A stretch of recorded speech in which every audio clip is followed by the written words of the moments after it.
Hey up campers, Johnny Matthew here, hope you're okay. Welcome back to the blog. It's great to have you here, appreciate you clicking through. If you're new, welcome. It's fab to have you with us. Whether you're new or you've been here many times before, please consider whether or not you'd like to become a paid subscriber. You can do it for a £5, but of course, as always, you're welcome to this for nothing at all. So here we go. This one is called Avoidable Tragedy. What we can learn from Axel Rudakubana. Just before midday on the 29th of July 2024, 3 little girls were killed while attending a Taylor Swift themed dance and yoga event in Southport, northwest England. 2 adults were very seriously injured and 8 other children, 5 of them critically. Introduction. The sentencing of Axel Rudakubana in January this year has provoked the usual pantheon of incredulity and rage and all points in between. Of course it did. The utter tragedy his actions visited on 3 little girls, their families, injured and traumatised friends, teachers and neighbours echoed around the nation. On hearing what he did, it felt like the whole country took a sharp intake of breath. It was so crass, pointless, alien to our humanity and utterly devastating. Understandable outrage. As always in such cases, the media, justice system and public vox pox focus is on the killer, the killings themselves and whether or not he got what he deserved. On this last point, with tiresome inevitability, the conclusion is that of course he didn't. He deserved to be sentenced as an adult, but he wasn't. He deserved a whole life sentence, but only got 52 years. He deserved to die, but he didn't. And on it goes. Now, the anger is completely understandable, of course, as is the need to find some semblance of meaning and to comprehend who would do such a thing. Sadly, all of this also drives the need for revenge, or, as people prefer to call it, justice. Aside of whether it is actually justice that we seek, we all want to feel the episode is somehow closed with as much dignity and fairness as possible given the horrors involved. Othering. Axel Rudakubana, aged 17 at the time, and his actions on the 29th of July 24 were characterised by lethal insanity of the sort that addles the minds of ordinary humans. And it's the very inhumanity of it that forces us to see him as other than us, different, alien, ontologically distinct, a species apart, if you like. Understandably, we want to widen the chasm between how we see ourselves and someone like him as far as we can. We need to feel some distance between him and what he did and us, because we'd never do that. Of course we wouldn't. Any sound-minded, decent person would agree, not least because we can't get our heads around why someone would set out to kill children. But that's exactly my point here. Our shock and outrage on what he did means we have to take refuge in believing that someone like that can't possibly be anything like us. Ergo, he must be something, someone other.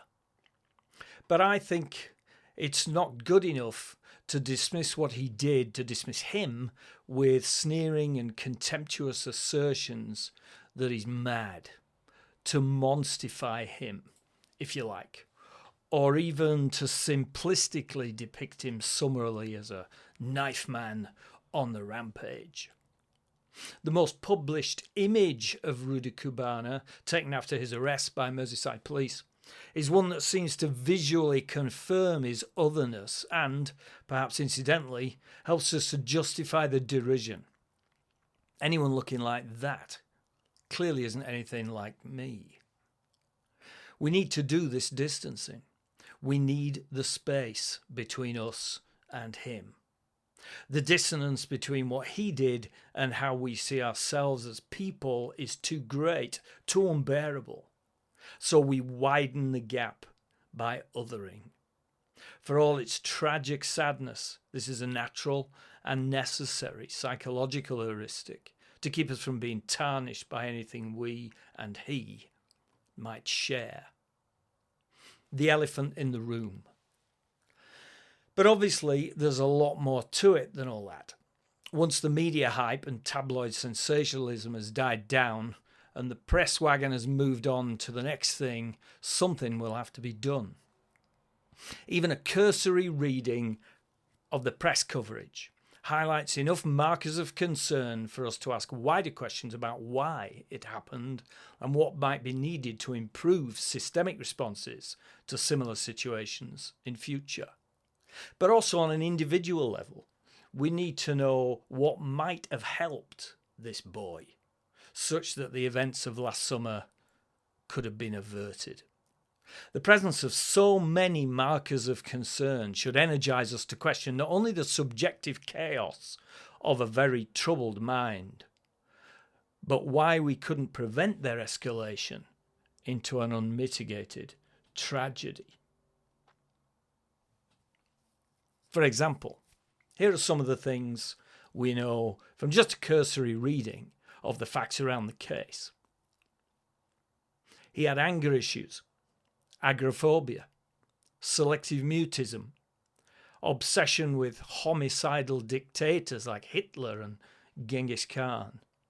He was talking about and thinking and studying violence, calling child line, being a victim of racist bullying, feeling frightened, so frightened that he carried a knife, being immediately and permanently excluded from school for admitting that he had carried a knife, returning to school 2 months later following his exclusion to assault another child, living with an autistic spectrum condition, being referred to the government's Prevent programme 3 times, previous convictions for assault and possession of a bladed article, local youth offending team involvement, several incidents of police involvement between May 2019 and October 2022, including his parents calling the police due to concerns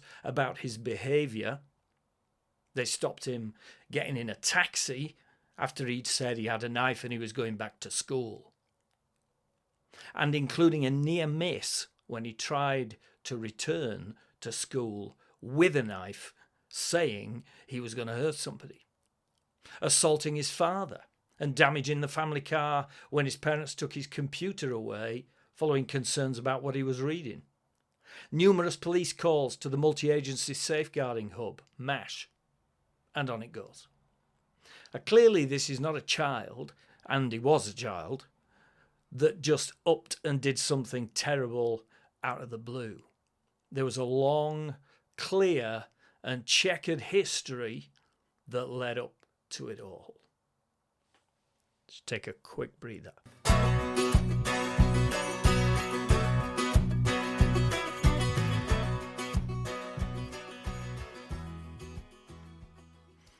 There's a quote in the text blog from Gwen Adshead, who is a forensic psychiatrist and psychotherapist who recently gave the BBC Wreath lectures this year. And the quote is this, quote, "Making people feel bad about themselves doesn't decrease the incidences of violence. In fact, it will make it worse." Unquote. Avoidable, but not yet. The murders of B.B. King, Elsie Stankham, and Alice de Silva Aguiar were unspeakable, tragic, and desperate. Perhaps the most irksome and utterly frustrating thing for those of us who work with serious crime involving children is that they were avoidable too. It's a quote from a BBC article online on the 22nd of January 25, quote, The amount of information known before the murders about Rudakubana's violent obsessions has prompted serious questions over whether more could have been done to stop him." Close quote. Most weeks, my colleagues and I come across children who, if they aren't contained, assessed and treated, could very well go on to harm others, some of them very seriously. The problem is, it seems to me, that there isn't the provision in our system to do the containing so that the necessary stability, safety and professional expertise can be brought to bear. Where do you contain, assess and treat a child who, number one, has not yet committed an offence serious enough to be remanded or put in custody, but might harm others if they're not helped? Where do you contain, assess and treat a child who, number two, is not obviously mentally ill, such that a section under the Mental Health Act could apply? Or where do you contain, assess and treat a child who, number three, wouldn't pass muster in the family court for a secure welfare order? Very many troubled kids just fall between the stools of criminal, mental health and welfare responses, and so can't be secured for the necessary stability to be put in place to allow a good assessment and a planned response. There just isn't the provision, legal or financial, to safely and securely hold kids like this so that they can be properly assessed for the help they need. So, just like Axel Rudakubana, there can be a pantheon of issues, concerns, markers and risky features on display, but there's no provision to address them. Sorting that out is the priority. Perhaps the most pressing social policy issue for troubled kids in the UK right now. Final thoughts. For what it's worth, I don't believe Axel Rudakubana was a monster or a born killer. More likely, this was an extremely troubled child, seemingly for most, if not all, of his childhood, who didn't get the help he needed when he needed it in time to prevent the catastrophe in Southport. While we grieve, of course, with the victims' families and deal with our need to other the killer, lest we're tarnished by our shared inhumanity, let's ask the question that really matters and seek to change the system to answer it. Why was a child who is this troubled not able to get the help he needed to fulfill his potential? And at the same time, let's hope that if we ever get desperate, really desperate, we get the help that we need. Because I suspect if I'd lived the childhood that he lived, with the problems and challenges he faced, I might not be that different after all. See you in the next one.